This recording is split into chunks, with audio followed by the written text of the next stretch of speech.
All right, what is going on, guys? UFC Fight Night, Des Moines, Sandhagen versus Figueiredo has gone and passed, and this is going to be the fights to make after the event. We'll go ahead and start off with Corey Sandhagen. Okay, so he's calling for a title shot. He doesn't really deserve it. He's coming off a one win. I'm tired of fighters nowadays claiming they deserve a title shot off of one win on someone who's coming off of a loss already. So, I understand if they give him a title shot. First of all, I don't understand that. I see the optics as far as like, well, if they win, no matter who wins, he's a fresh matchup for both guys. Okay, I get that part. Other than that, it doesn't make any sense. I think he should rematch Piotr Yan. I think him and Yan should do the rematch. The winner of that fight is next in line for the winner of Merab Dvalishvili versus Sean O'Malley. I think this fight makes sense. There's really not anybody else at bantamweight that's deserving. Like, even if O'Malley beats Merab, okay, you could sell him and Yan too, but he technically has a win over him already.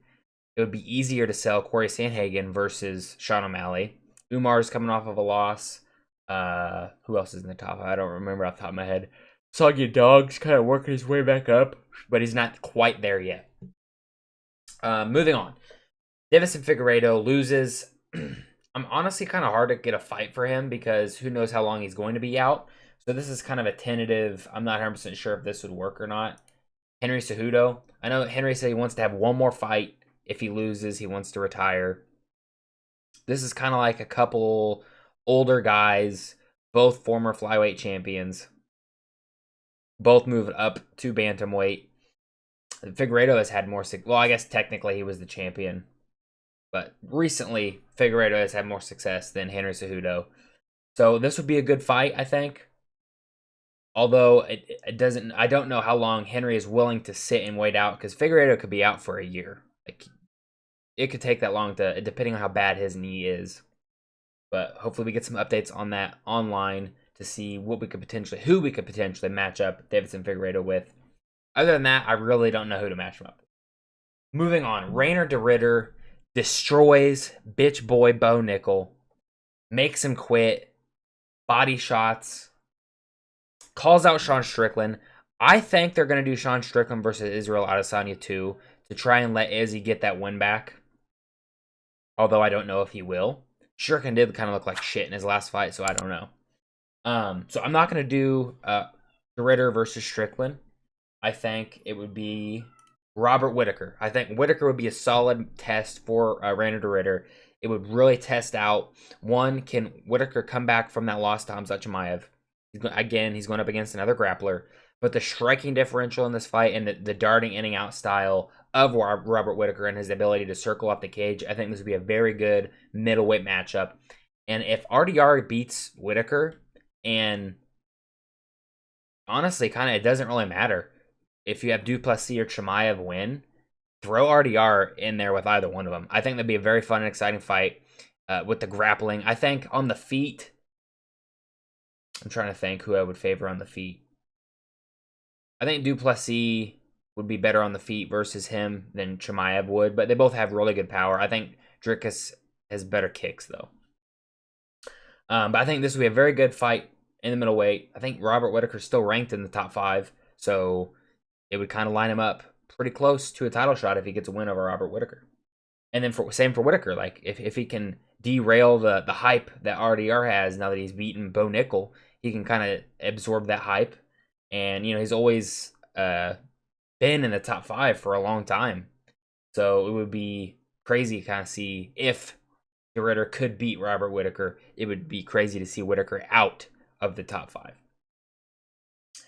Moving on, Bo Nickel. Man, who do you give Bo Nickel? I know who you give Bo Nickel. Torres Finney. I know I had booked up Torres Finney with Bruno Fajeda. But I think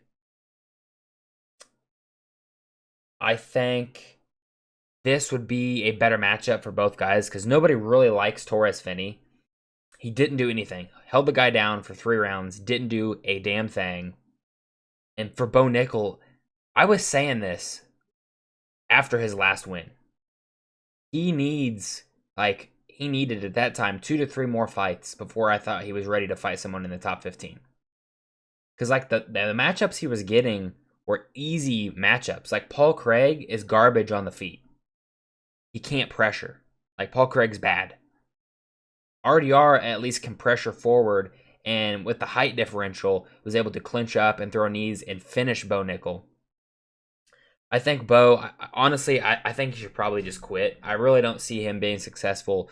I think he could probably eventually crack, like give him another year or two. I think he could probably crack the top 15, but he needs to develop a lot. Like he's just weak. Like he's weak to the body. He doesn't seem to have the fighter mentality. And I'm not trying to claim that I do. I definitely don't.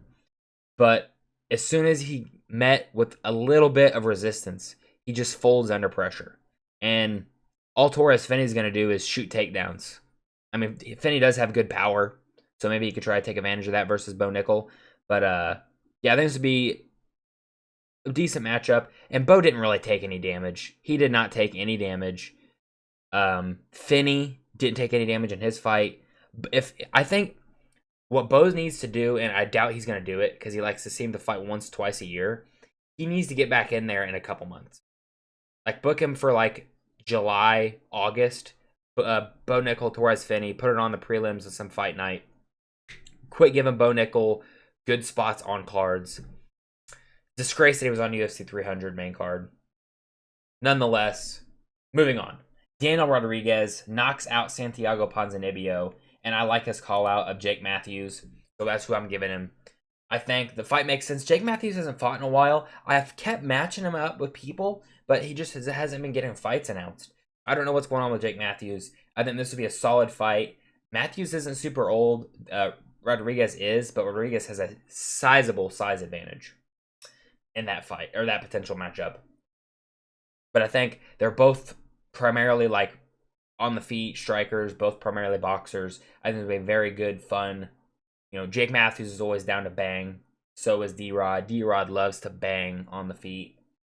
So I think this would be a good, fun matchup at welterweight.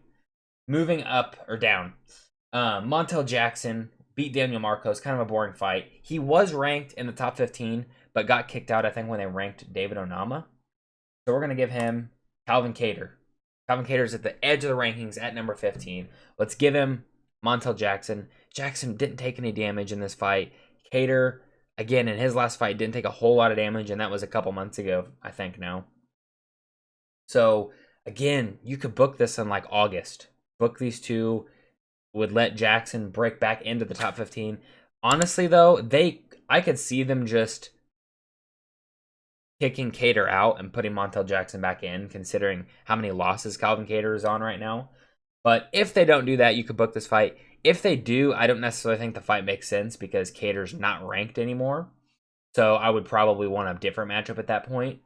But other than that, I think this would be a good matchup at 145 for Montel Jackson. Moving on, Mason Jones beats Jeremy Stephens with his first fight back in the UFC, his second stint now. And let's go ahead and give him someone who's kind of on a slide right now, but I think this would be a very solid test for Mason Jones. And that is Matt Frevola, the steamroller. I think this would be a very fun, exciting matchup at 155. Frevola has good grappling base. I don't think Jones would be able to completely go out there and expose Matt Frevola in the grappling. Very good in striking. It's the chin is the problem with Matt Frevola. Does not have a good chin. But yeah, nonetheless, I think this would be a very fun, exciting fight at 155 and kind of get Jones, if he wants to make a run. I think he's like 30, 31 years old, so he's not super young. He needs to start getting like these decent names, and he's an actual fighter. You know, he knows how to fight. He knows how to take damage. So yeah, good fight. Moving on. Asmat Bakoyev. You might have an idea who I'm going to do. Bruno Ferreira. I kind of just swapped them. You know, you put Torres Finney with Bo Nickel and Asmat Bakoyev and Bruno Ferreira. Ferreira is kind of like, again, you win a couple, lose, and he's kind of back on the winning streak right now. And Bakoyev hasn't fought the best opposition in the UFC. So I think for both guys, this would be, they get the win there, maybe 1 to 2 more wins, and they're looking at someone in that top 15 in the middleweight division. And this would be a great fight, great striking matchup where the grappling will probably cancel each other. I think they're both decent with the grappling. But yeah, I think this would be a great fight at middleweight. Moving on, Jillian Robertson, I'm going with her pick of Amanda Lemos. I think, I agree she could probably retire Lemos if she could beat her. And I would favor her to beat Amanda Lemos because, you already have the blueprint. Out-grapple her. She's not very good in the grappling department.